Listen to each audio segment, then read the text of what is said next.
Welcome back to the Sam Show on Auntie Tay's YouTube channel. I'm Sam, and today's project is going to be taking my old sewing machine that I got back for my high school graduation from my grandparents, and we are going to be blinging it, and hopefully it'll last me another decade. It's not a hard project, but it's kind of time consuming if you're gonna do it yourself, but the results are, they're amazing. So make sure you're subscribed to Auntie Tay's YouTube channel so you can follow her along and follow the Sam Show. I would also love it if you could give a thumbs up to this video and leave a comment if you liked the project. So let's go get going on blinging my sewing machine. Hey everyone, it's Sam from the Auntie Tay team, and you're watching The Sam Show. Let's go make some fun things. Here is a little bit of the before. It's a Singer Simple, as you can read. It is a very simple machine, very basic machine. And like I said, I've had it for over 10 years. You can see how the sun has faded it. And it just needed a little pick-me-up. And I could just replace it and get a different machine. But my grandparents got it for me. And it's super sentimental. I gained so many skills from using it throughout the years, and I just wanted to, spruce it up instead of getting a new machine because I still love this machine. So first off, I am taking a sanding block and I'm sanding just the blue kind of greenish part now.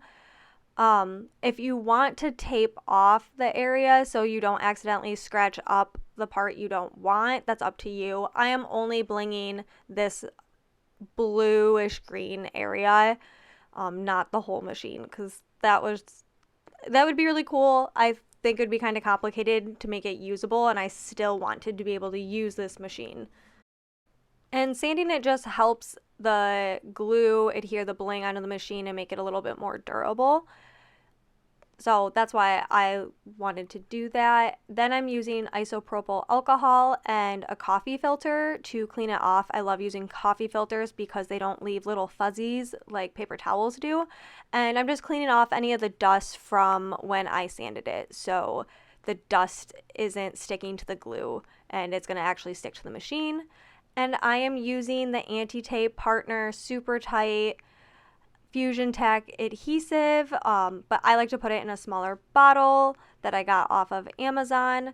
And this glue is awesome. It is non-toxic, and you probably can get it on shopauntitay.com now and use your membership code to save yourself some money on it.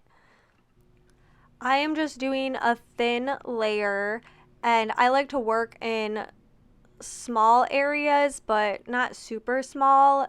It all depends on the speed that you're blinging. The faster you get at it, the bigger sections you can do. The glue does dry pretty quickly when it's really thin, but I like to put just enough where it's showing a good amount of white, and then I let it sit and dry for like a minute or two to get a little tacky, and then the bling sticks on amazing.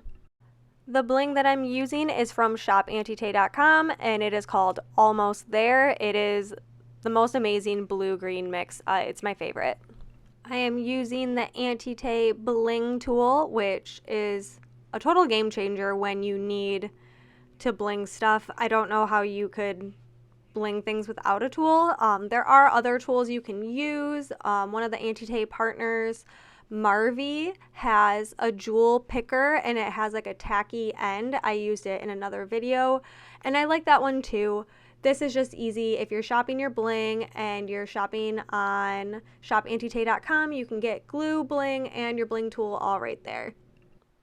And this is just the process. I started at the bottom because if you do have stones that start sliding because you don't want to wait for the glue to dry for so long every section, it's kind of nice because the bottom layer holds it in place. And I'm just going to speed things up because this is literally the project. It's just blinging, and it's fun and relaxing. I like doing it while I watch shows, listen to audiobooks, just kind of zone out and bling.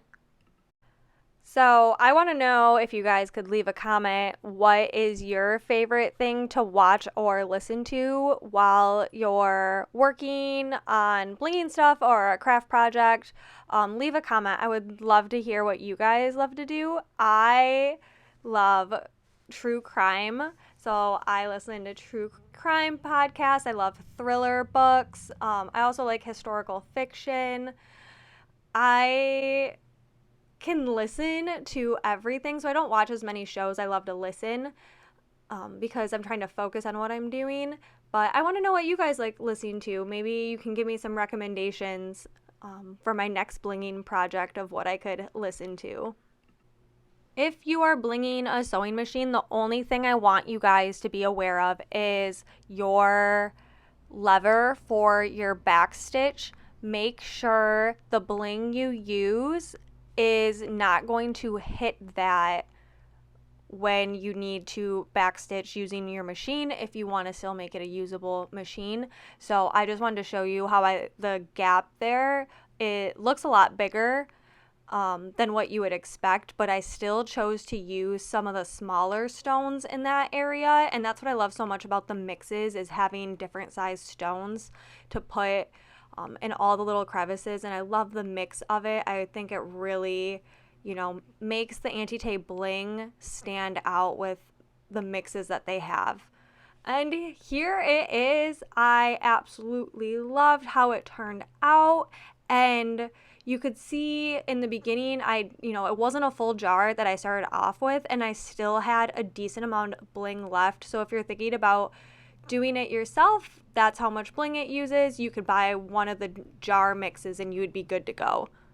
I wasn't quite done yet. I wanted something to pull the teal a little bit away from the bling as well. So using some Auntie Tay glitter vinyl and the Auntie Tay membership, I cut out a file from the hobbies tab and did a little heart with a needle. I thought it looked really cute and, kind of filled in that empty area there, but I'm so happy. What do you guys think?